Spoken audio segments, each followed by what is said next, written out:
It's like when you're in foster care, like the most important thing, your biggest asset, your biggest what's it called, like your currency is connection and support. And so it's like, you don't know what you don't know, and you don't know what you're gonna need. And so it's like, for sure, until you're 2 months down the road. It's kind of like, it's like, I feel like fostering is like starting a project, and it's like with like, it's, I don't know, like for me, it's like, it just feels like fostering is just like this constant home project and Home Depot trips, and you just are never done. It's like someone gave you 6 IKEA packets that are missing parts, all mixed together without directions. Hopefully you can make something out of this. Those stupid little guys on that white piece of paper just like pointing at. I know. Wait, he's not even. Well, you don't even have that paper. That's foster care sometimes. Yeah, you don't no, even for sure. have that paper. There's just a bunch of these little wooden dowels that you're like, I'm supposed to hammer in something, but there are no holes anywhere. You're like, what's going on? You just drill the hole. Together, but you only have an Allen wrench. Yeah. That's a great definition of foster care. Hey, welcome to the Foster Fathers Podcast. I'm Chris. I'm Kyle. And this is a podcast all about foster care, adoption, and fatherhood. We hope that you feel welcome. We hope that you feel that you belong. And we're glad that you're here to share this time with us. Let's go. Hey, welcome to the Foster Fathers Podcast. My name is Chris. This is Kyle. And we have You a should guest. know this by now. Yeah, our guest, DJ. This is kind of a fun day for me. This is two of my best bros. Aww. Stop it, man. Different phases of life, current phases of life, and then just walking through these journeys together. And so Kyle and I are, we have our first in-person guest. We had a guest last episode digitally. Guests. Yeah. Shout out. Check that out. That's great. But we thought we'd have DJ passing through down from my hometown, San Diego. He has a flight later today, right? Yeah, 9 o'clock. Here we go. 9 p.m. So we got some time. Well, the computer shut down. It was 8, but now we're 9. We have an In-N-Out now, so you could actually move up here full time. Full time. I didn't. I'm just saying you could move up here. You could live here. There's an In-N-Out. I know that's a board. It's a barrier. I was going to live up here part time, but now full time sounds good. Surfing and In-N-Out is like what Californians need, right? The river bump, they could surf. Right. So that's what I'm saying. So now that we have an In-N-Out, you could move here. Yeah, for sure. Yeah. Anyways, and you could be on our podcast more than this, but anyways. Yeah. So you guys are friends from growing up? Dude, no, I think we met in 2005 or something like that. Okay. Yeah. Sounds about right. Sure. Church stuff, worship, and all that fun stuff. And, yeah, let's take a second. Let's just kick this thing off. DJ, you are a new foster dad and a wife. Yeah. And so let's hop into that. But before we do that, let's talk through who are you, sir? Take us to this point. Give us the broad scale DJ Brennan. Sure. Yeah. So don't go too far back. We don't want that far back. Like what are your core memories? What's a specific childhood memory that led you to heap on pain and struggle and take on foster care? There's got to be a trigger. What wound are you trying to cover? There's just so much. There's so much. Yeah. How long are these episodes? Yeah. 3 hours. As long as we want it to be. Yeah, they can listen to it double speed. That's fine. Yeah. No. I mean, essentially, I'm a born and raised San Diego guy, so you weren't born in San Diego, were you? Military that kid. sucks, really. You can't say that, can you? This, though. Yeah, I know, but cool. So I was born and raised San Diego, and then my family, they're super native. Like my grandparents were born and raised there, so it's awesome. And so we grew up, and I grew up a church kid, and that's kind of how Chris and I crossed paths, was because I started going to church he was working at, and then started working there alongside him for a bit, and then he moved to Idaho, actually, I mean, it's pretty cool. And then we just stayed in touch, because one of the things Chris is great at, if you don't know this, is he's just a great friend. And Chris cares about people and connection. And being a foster dad now, I think actually is just one of the coolest things. We're going to excerpt and put that on take that on YouTube. Put that on. No, we're going to put that on YouTube and be like, Chris is awesome. Thanks for the endorsement. Yeah, I know. You did. Well, he's just like, it's like, that's like when you're in foster care, like the most important thing, your biggest asset, your biggest, what's it called? Like your currency is connection and support. And so it's like, you don't know what you don't know, and you don't know what you're going to need. And so it's like, for sure, until you're 2 months down the road. Yeah. It's kind of like, it's like, I feel like fostering is like starting a project, and, it's like with like, it's, I don't know, like for me, it's like, it just feels like fostering is just like this constant home project and Home Depot trips, and you just are never done. It's like someone gave you 6 IKEA packets that are missing parts, all mixed together without directions. Hopefully you can make something out of Those this. stupid little guys on that white piece of paper just like pointing at. I know. But he's not even. Well, you don't even have that paper. That's Yeah. foster No. care sometimes. Yeah, you don't no, even for sure. have that paper. There's just a bunch of these little wooden dowels that you're like, I'm supposed to hammer in something, but there are no holes anywhere. You're like, what's going on? You just drill the hole. Be together, But you only have an Allen wrench? Yeah. That is a great definition of foster care. Yeah. Well, let's jump right into that. You and your wife decided to hop into foster care. You're in California. Yeah. It's quite a different journey. Sure. Yeah. I have to imagine, and in our conversations, I've understood that. But talk to us about, maybe why foster care was on your heart, and then go from there. Yeah. So for us, foster care, like the elevator pitch of it is, there's essentially like 3 reasons as to why we chose foster care.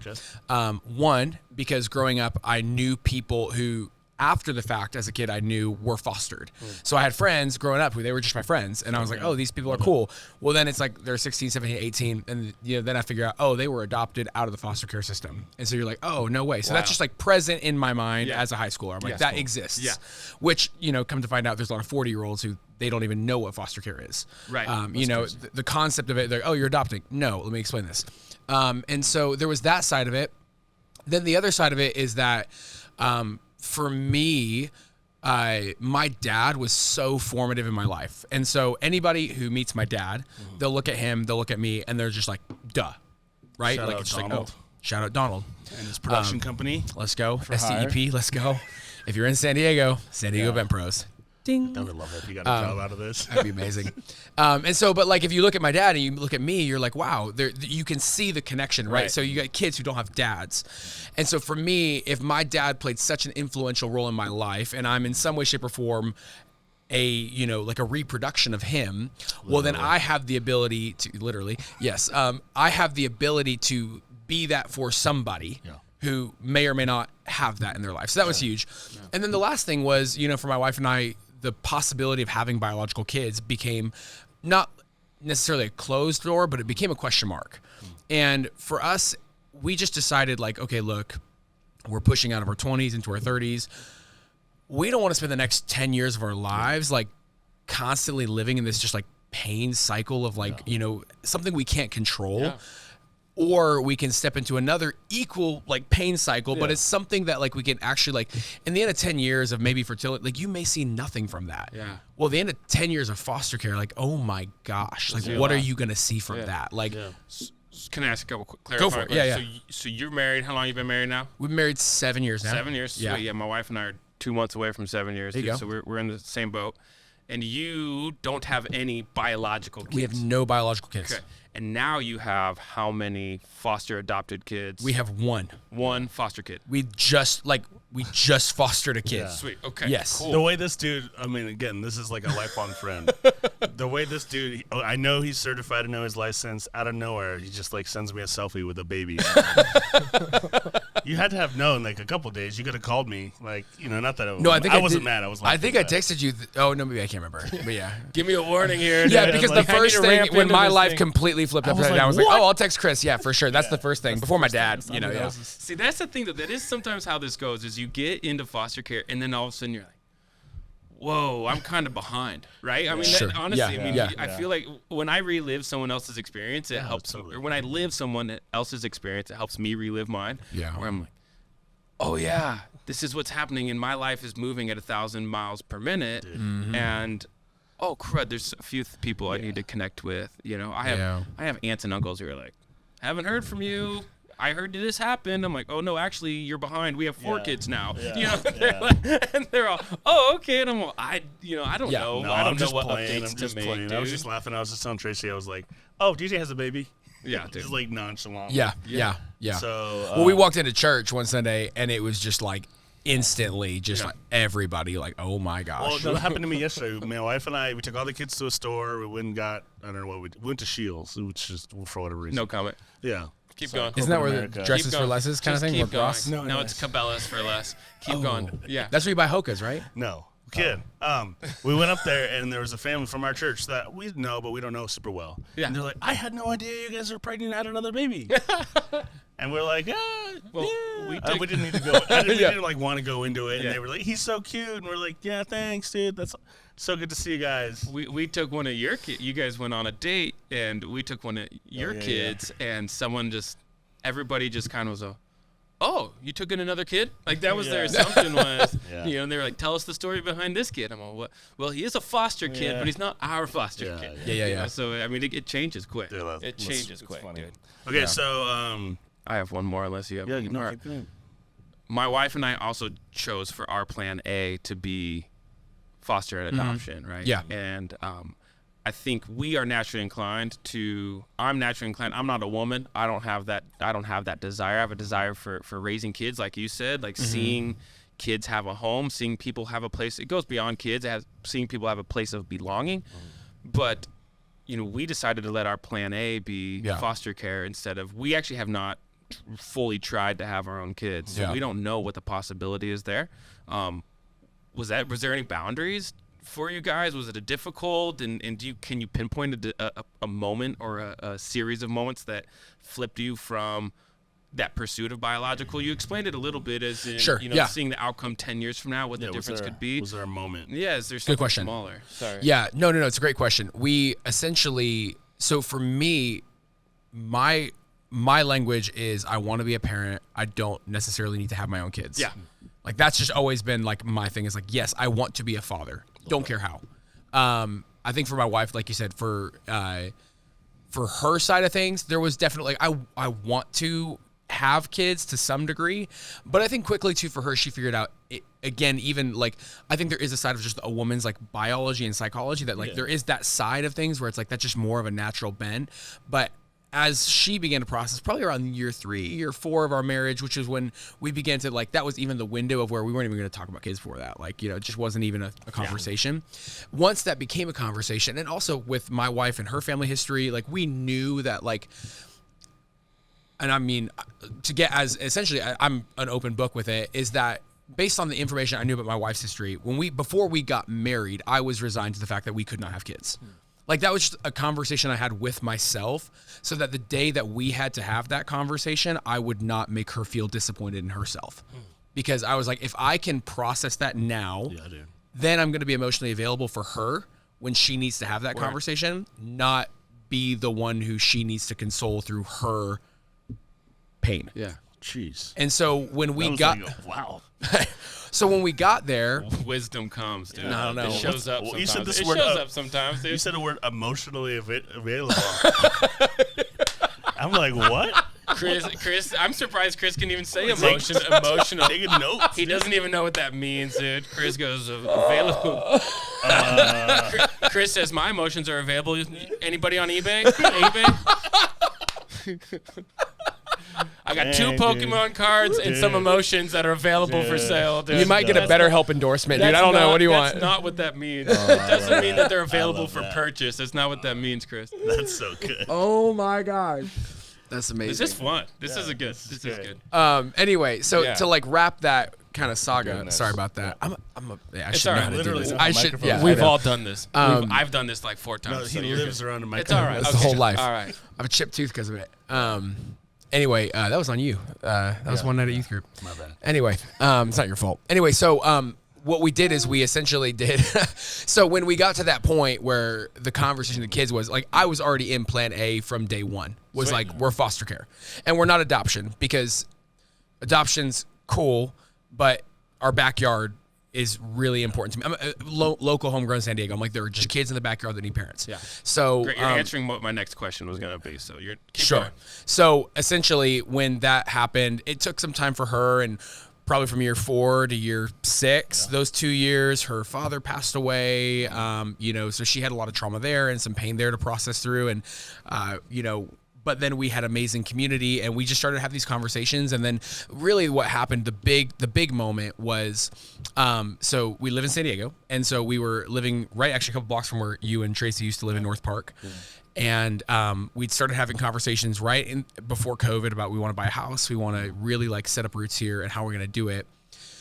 Well, next thing you know, in 2021, we've closed on a house in Rancho Bernardo, San Diego, one of the most like difficult markets to get in at an amazing interest rate, and with cash offers that were higher. Like we shouldn't have gotten the home. And we're in PUSD. We're within blocks of some of the most amazing friends and community and support we've had. I live a mile from work. She lives a mile from work. We are like in the mecca of a family's like prime paradise. And I looked at my wife. The burbs, for sure. And so I looked at my wife. The tech burbs. We are in the burbs. I looked at my wife and I was like, look, you could say all day long that, and for us, we're believers. You could say that God has closed the door to kids all day.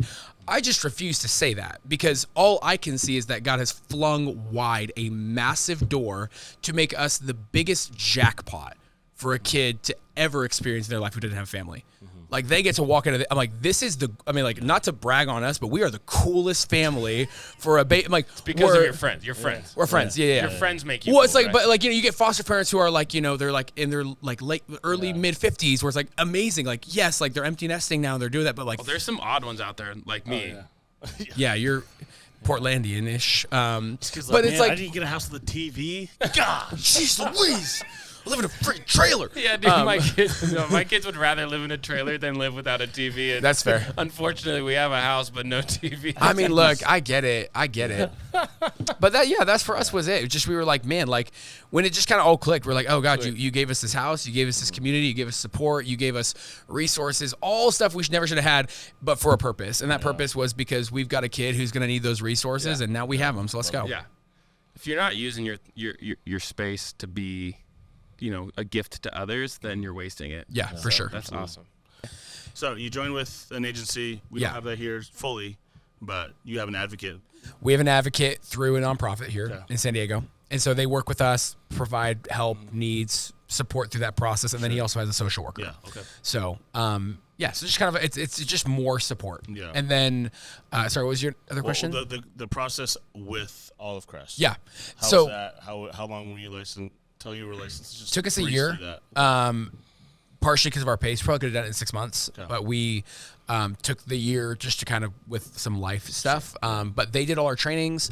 The only thing we had to do through the state was CPR, not state, but like CPR, Red Cross or whatever, which I figured out you can't take only online. The online part, which I guess in retrospect would make some sense. But I was like, I finished it. And then they're like, no, you're not done. And I was like, oh. You have to no, I thought it was, what is it?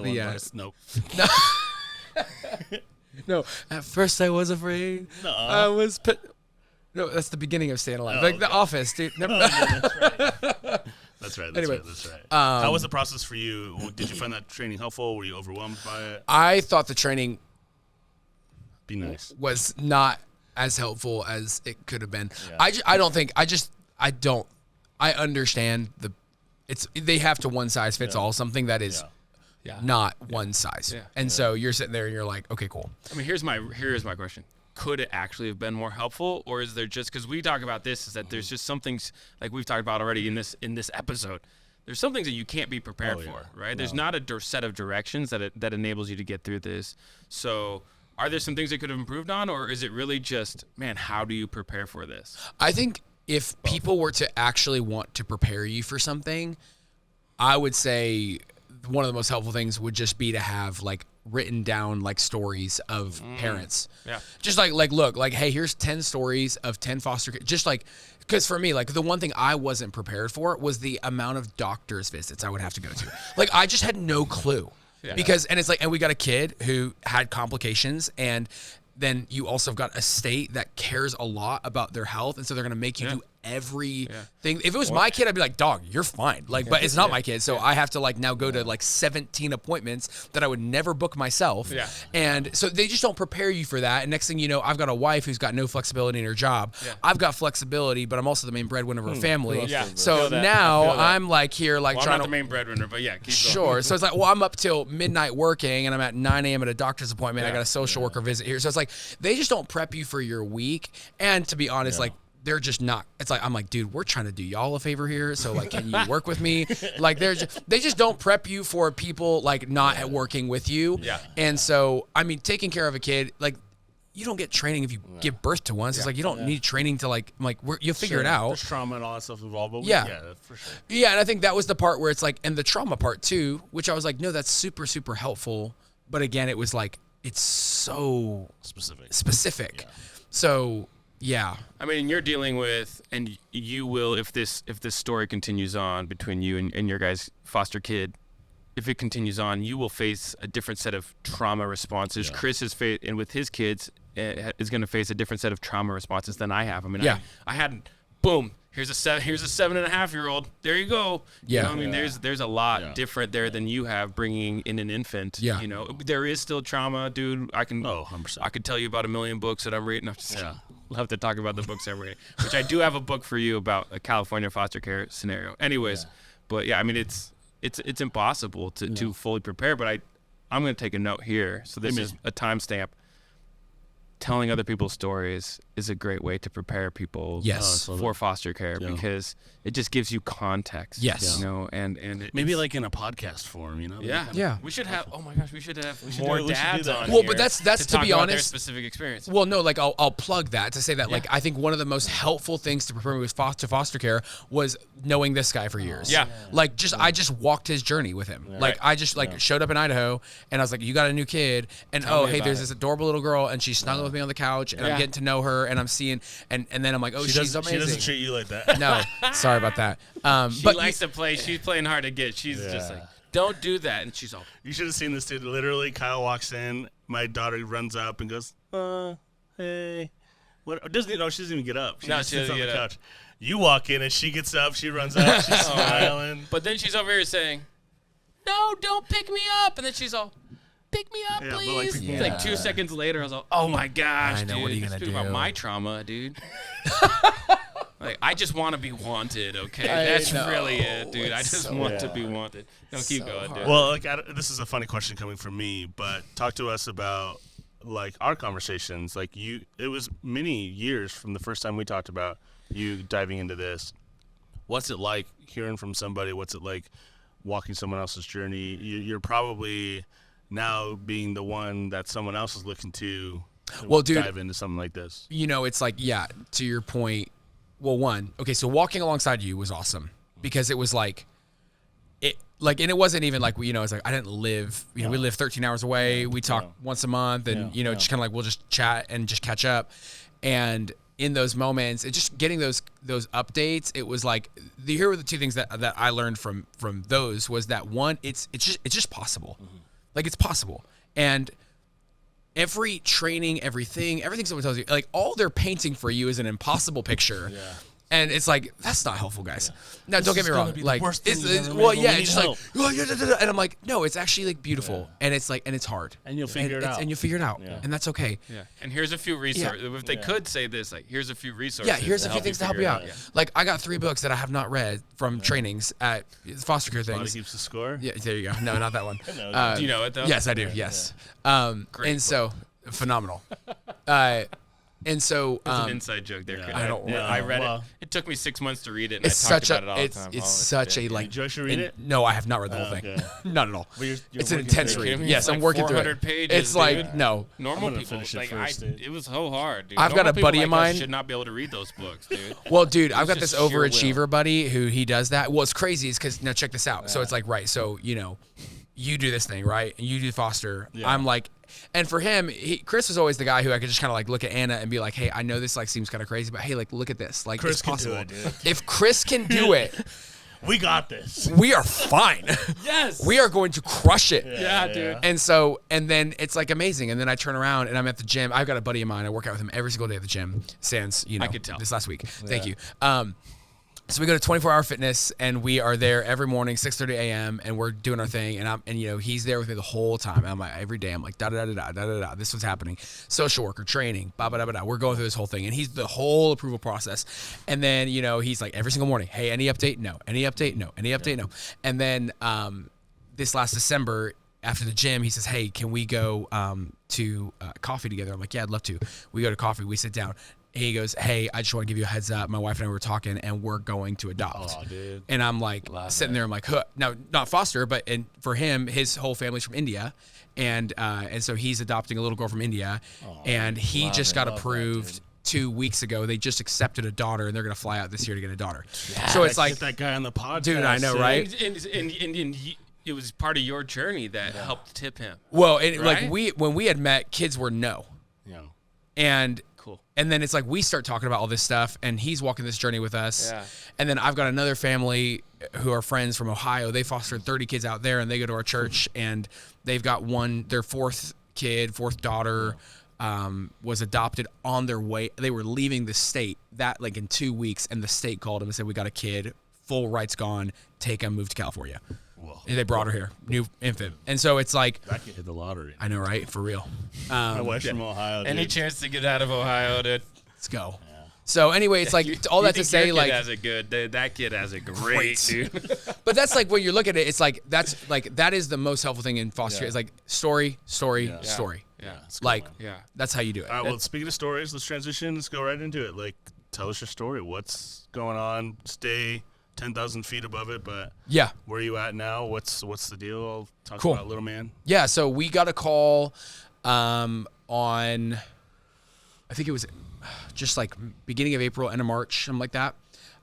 So we got approved, and it was a bit of a roller coaster even from getting approved, because it was like, before we got approved, we got a phone call, and they're like, "Hey, there's a little baby boy. There's 3-year-old. Do you want him?" And we're like, Are we "Sure." allowed to do this? And I was like, "We're not even approved." And they're like, "Well, you know how it's like, you know, That actually was our story. That's have you literally- worked in like corporate anything, like for a big organization?" Kind of, yeah. You know how it's like when you're like, you want to buy something, and they're like, "Nah, budget's tight," and then suddenly like, like something breaks, and they're like, "Here's the money," and you're like, "I'm like, so wait, so like had we're the approved money. now, but we Can I weren't." get that lunch approved? No. No. Hey, we need a new TV for the break room.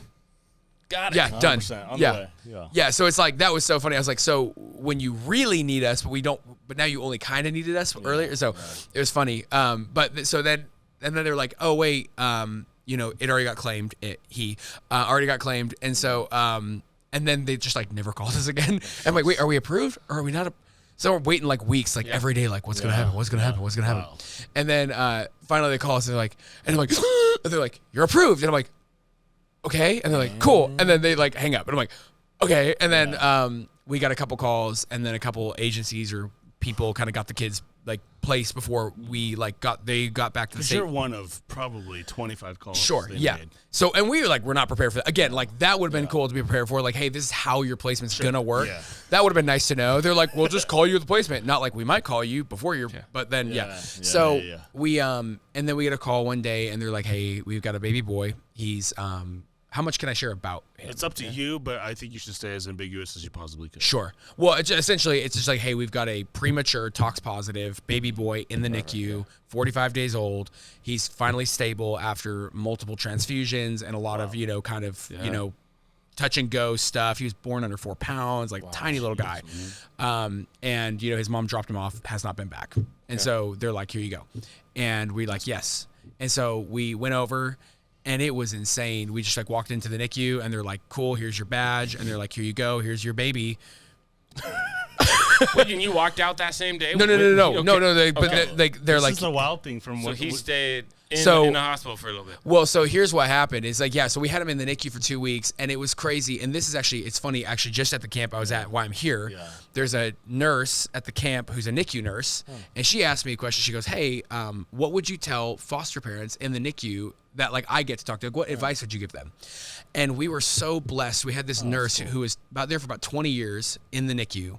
Her name was Joanne, and she said to me, one, she was crazy because she goes, "I've had so many foster babies come through here." She shows me, she's like, as she reaches back to her like little desk area, and she has a card, and she's like, "Oh yeah, here's a 13-year-old who just gave me a birthday card, who was a foster kid who I gave to the parents." And like, Get her on the dude, podcast. she's Dude, crazy. Those are the type of She's change makers. crazy. That's awesome. And so, anyway, and so she like looks at me, and she like, but when I say, "Here's your baby," she literally, I walked in, and we're like, what do we, what? don't touch anything. We're like, and she like goes like, "Poof," like, "Here's this baby," and it's like, we're like, just okay. And she's like, she's "Okay, probably cool." been taking care of this little guy. 45 days. She's been his primary. dude, And she that's goes, cool. "Here's your kid." And we're like, and like, she can see it in my face. I'm like, that's not my kid. Like, it's like, yes, I'm taking care of him, but it's not my kid. And she's like, "Well, here's how you change him. Here's how you do this." And then she like stops and looks at me. She's like, "He's your kid." And I was like, "Dude, like, calm down, lady." And she's like, "No, like, take care of him. he's your kid. She's like, you know, spend time with him, like what, like all this stuff. And I'm like sitting here, I'm like, yo, like you need to calm the heck down. And so we So she gets it though. yeah, and she goes, well, hey, guess what? Because he got placed and because how things worked, a room freed up. So there's like a private room where he's gonna go, and that's your guys' room. And so, you know, so instead of being in like the big community NICU, we're there. He's like stable enough. So I go home, and I look at Anna, and I'm like, I think I'll just like go back. I'll just like go check on him for a little bit. You know what I'm saying? Like go pop in. At first, I'm like, maybe we'll swing by. So like we often see placements where they come to your house and you have like hunker down, dude. 3 days at your house, just connect, bond, hang. No, yeah. You are literally you're doing that at the NICU. Yeah, so we're just going to the hospital. Like you don't take him home. No. Yeah. So we roll in. He's got a feeding tube. He's got the whole nine because he can't eat enough. And he's like, so we walk it. I walk it. And this is the formative like moment. And this is like the story, right? It's like I walk in. We get into the room. I had finished up work and rehearsal that night. So I got to probably 9 o'clock. I'm standing there. You know, it's like dark room. All you're hearing is boop, boop. You know, like all the things, that random like a random scream here and there, and like somebody like running, and then you're like, cool. And then it's like, and then I'm looking at this kid, and I'm just like staring at it, right? Because he's kind of laying there, and he's kind of fussing around, and his hand's kind of up or whatever, and I'm like, it's like weird because you're like, that's not my kid. It's not my kid. Yeah. And then he's kind of fussed a little bit, and I put my finger by his hand. He grabbed my finger, and in that moment, I'm like, oh, I'm done. Dang, dude, that's good. It's my kid. Yeah. And I stayed there all night. Yeah. And I stayed with him. I held him. I fed him. I changed. I just was like, I'm here with him. Like Anna's like calling me like, why don't she's like, where are you? I'm like, I'm here at the NICU, and I'm gonna be here all night. Hooked, dude. And I'm like, I'm sorry, but I'm a better parent than you because you're at home sleeping, and I'm here with this freaking kid. I mean, most people have better not have said that. most people have 9 months to prepare for that, No, we're just here. and then you're there, right? Yeah. And then it it's became wild. the thing. It was like next day, went to work, got off work, go to the NICU. Yeah. Next day, go to work, got off work. Sunday, Saturday, go to the NICU. Like we're there, and it was crazy because the doctors, and this is where we just blew our mind. Is they're like he was like, you know, he's like, okay, he's recovering, and then like just like skyrocketed. It started gaining weight, started in like his PT, OT, everybody's like, oh my gosh, his progress. And they're like, it's nurture. Like he's just got family. Like, and so we're there every single day. And he's just like, they're like, boom. All you need is love. Literally, That, all you dude. need is That love, dog. That is so real, dude. That is 100%. a safe environment, and Boom. it's kids feel that, dude. They That's do. the thing. Like they can't express it in words. Wild. They don't have logic. They have feeling and knowing, and it's a human sense. Yeah. Right. Yeah. Being in a safe place, and that's probably some of the known safety, felt safety, all that stuff. Yeah. Right. Yeah. Like that's felt safety. Yeah. You know, I mean, our kids, we had experiences not that dramatic, but that is, you know, I mean, they all of a sudden they gain weight, Yep. they grow 2 inches Yep. in a month and a half. That same, you know, that stuff is, and it's shown throughout a lot of different results and studies. Like this is a product. Like when kids aren't in a safe place, their bodies don't work. But that is such a direct evidence. I got like chills, dude. That was awesome. It's that's wild. incredible. Super crazy. So yeah. Let's keep going. So out of the NICU, he's in the clear, right? Yeah, two weeks I to the met him day, the other we day. get him. Yeah. Met him on my vacation down there. Yeah, you did. So we take him home, and his mom is not in the picture at all. Like, and by not in the picture, we like don't even know where she is. Okay. And so he's got a grandmother who actually lives like 30 minutes south from us. Have you guys gotten to see her? We have. We've done Cool. 2 visits with grandma and his step grandpa. He's got 16 cousins and aunts, or sorry, not cousins, aunts and uncles. So he's got a huge family. Yeah. He's got 5 brothers and sisters. So it's like a lot of like adapting to like a whole new family dynamic here. And Yeah. It's only gonna get more complicated. yeah, for sure. Yeah. So Jeez. What any word on termination or permanency, or are you stuck in that limbo as the rest of us have been? we're, Yeah, man. I mean, and you know, it's like, I'll speak probably to like, we're in the place where his advocates, both legally and state, are through Olive Crest, are very set on trying to get in place with us. Like that's where they want to go. Long run. We'll know for sure more clarity in October. And then from October that kind of begins the process. And then so we're a year out from knowing really anything, you know, or from having anything be concrete. We're probably about 3 months out from getting How's some your heart clarity. in that ambiguous space, dude? Man, it was really, I was like fine. And then so I've been gone for a week now. I'm flying back tonight, and I FaceTimed him yesterday. Yeah. And it's my phone background right now. It was the first time I like Anna and I were FaceTiming, and then she put the phone over his head. He's laying down, and instantly just like lit up, smiling, like just like so. And for the first time ever in his life, started like cooing, like actually trying to talk, like actually like interacting. I was like, son of a gun. So there's definitely like you're experiencing is called love. Yeah, I know, it's the worst. It's tough. So no, it's like tough, dude. the heart is like. I think here's the whole thing though, is like, and this is where we hold on to, is like, it's a win. Like nobody loses from this point on, like, because the game was chosen to be played this way, and he got placed with a family that loved him, and he's at the point in his like health now where it's like he's got a fighting chance in the world. Nobody can lose from this point on. Now, like, granted, like, I can experience pain. You know, like, sure, like I can do that, but I'm not losing. He's not losing. Like, nobody's losing. Yeah. And I think that's where it's at, is it's like, it becomes this fight. I've heard it becomes a battle where it's like, oh, who's going to win the battle? And it's like, ultimately, like, this kid needs to win. Yeah. And we've done everything we can, and we will continue to do everything we can to set him up to win. And if winning is with us, great. And if it's not, great. And if he doesn't go with us, I will weep like a little baby. And I will probably call him like 17 times. I did that once. Yeah. And so, and I'm like, I'm ready for that, and I'm okay with that. And like, one of the things that Ann and I are gonna do is like, before we know that's gonna happen, like, we're gonna do a little family photo shoot with him, and like, regardless of what foster kid we have, is like, we're gonna have family shoots with every kid we get, because it's like, we just want to make sure that we just like, the whole point is to give them a family, and that's what families do. And so, it sucks, and it's like, the thought of it sucks, super bad. Yeah, dude. But you never know. Yeah. All right. Well, that's like unreal. That's crazy. And so thanks for sharing that part of your story. We want to like kind of transition to a couple questions, like things that, one, do you have anything you want to add to this? I mean, the funny thing is, a lot of that stuff that we were going to talk about, some specific questions, we have answered a few of those along the way, but. Yeah, like, one of the questions was about living in the ambiguity. Just that, like, how you're doing in that space. We talked about that a little bit, but what questions do you maybe have right now? Do you have any? Questions about like how to handle that? Like, maybe you're now in foster care. How many months? Like 2 months, 2.5 months. What questions do you still have in this world? Are there any? If there isn't, that's fine. We can keep going. But it's something you come up against that's unanswered, and like, oh man, I didn't expect to see this, and I don't know what the outcome, what the next step, how I should feel about something. Yeah. Unanswered questions. Yeah, I mean, that'd be a great question to ask Anna. She, like, for me, like, my personality is like, it's like, everything we do is I initiate something that I don't foresee any outcomes in, and Anna prepares for the outcomes that I don't foresee. So it's like, together we kill it, because I will make sure we go to foster care, but I will not process what it's going to be like when we get there. She's going to process what it's going to be like when we get there and answer the questions. Exactly. And so that's kind of like, for me, like, I don't have a lot of questions these days where I'm like, man, I don't know. I know there's a lot I don't know, but I think for my ecosystem to like work, I just can't live in ambiguity, and I have to live in like, okay, this is what I know.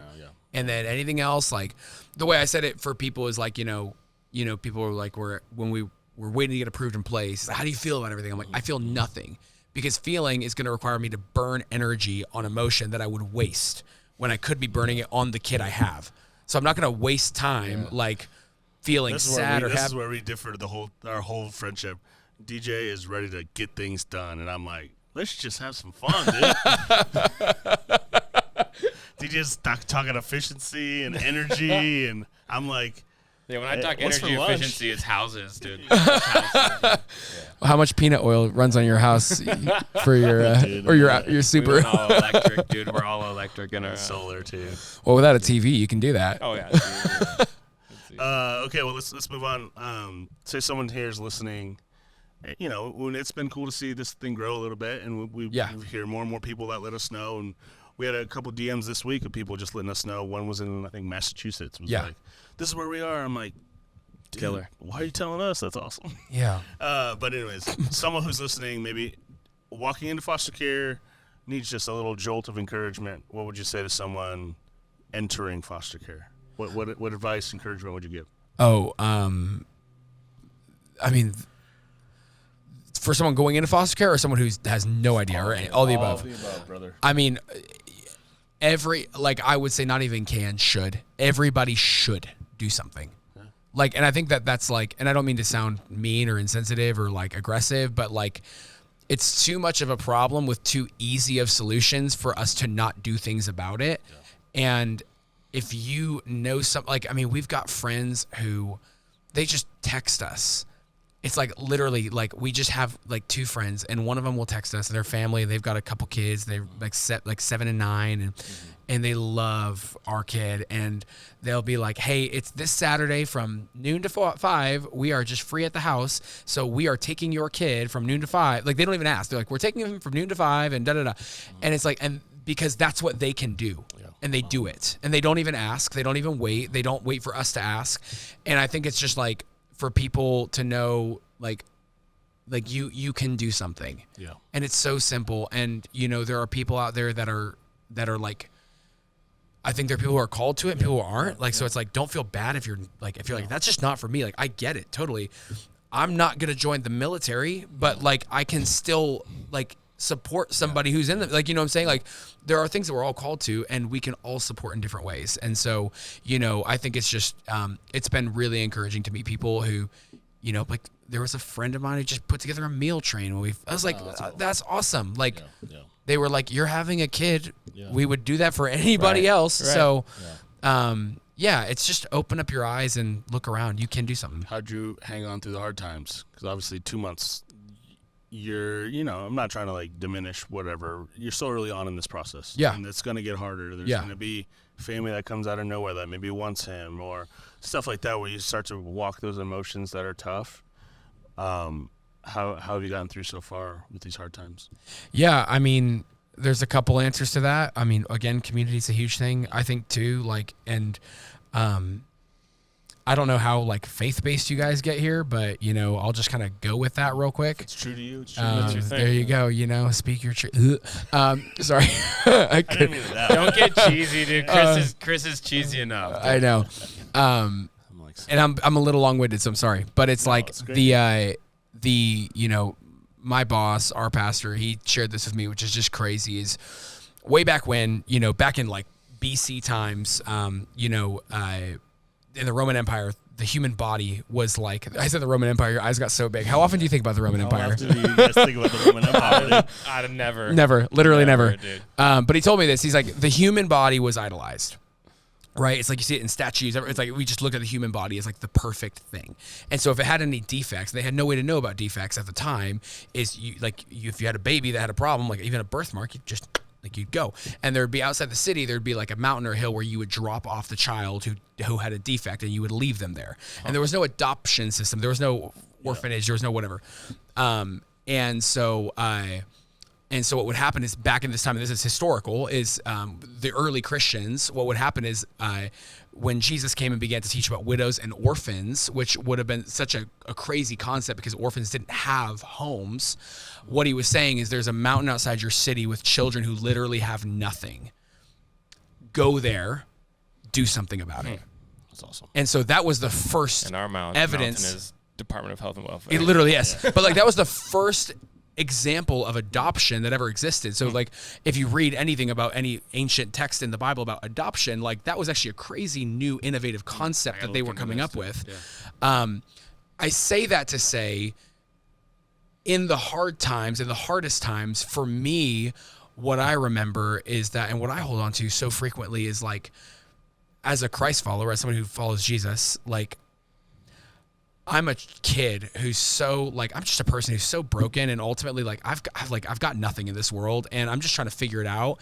And I've just seen God show up for me time and time and time again in my life. And it doesn't make it all better, and it doesn't, give me rose-colored glasses about how things are going to go. But it just reminds me that, like, one, he's with me in all that process. And two, he's taught me how in the hardest times. Like, I think about in this kid's hardest moment, like, how do I have to show up? And I just ask myself, well, when was I in a really, really tough spot? How did God show up for me? Yeah.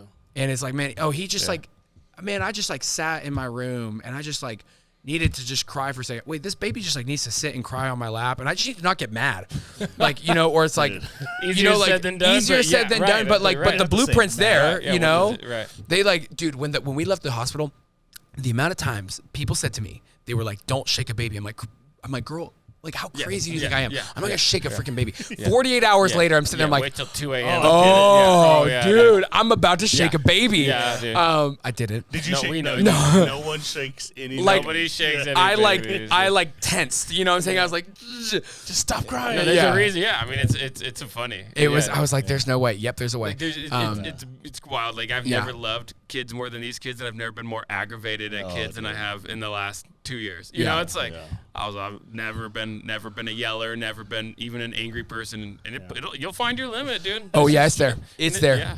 And it's stressful beyond just raising an infant. Yeah. There's, like you said, there's extra doctor's visits where they have to make sure this kid's okay, and they also have to make sure you're okay. Like, that's some of the purpose of all these extra visits, is to make sure that these kids are getting the necessary care to maintain what their expected outcome would be of that child's health. Yeah. Absolutely, dude. Yeah. It's awesome. Well, dudes. Yeah. I mean, that's just anything else you guys want to say. Like, this was awesome. I mean, we need to do this more. We need to get dudes on here and just tell stories. But DJ, as a brother, as a friend, I'm super proud of you. Thanks, man. Love you too, dog. But like, man, like, you're on it. Dude, you're in it, dude. Are you guys done at one or what? No, God, no. We're send like, it for more, dude. well, dude, no. We're like, for sure. Once you're in it, it's hard to deny. Deny. It's why like you're Infinity here. Stones, you know? You just gotta get them. Nerd, dude. Yeah, dude. Okay. Sweet, man. Well. Okay. Sick. Thanks for sharing, man. Thanks for your honesty and your candidness. And, Yeah. I mean, honestly, thank you that you're doing this. Yeah. You know, I mean, it does matter to that kid, and hopefully your story helps others. Yeah, for sure. well, you guys rock. This is awesome. I'm pumped. Wait. Bye.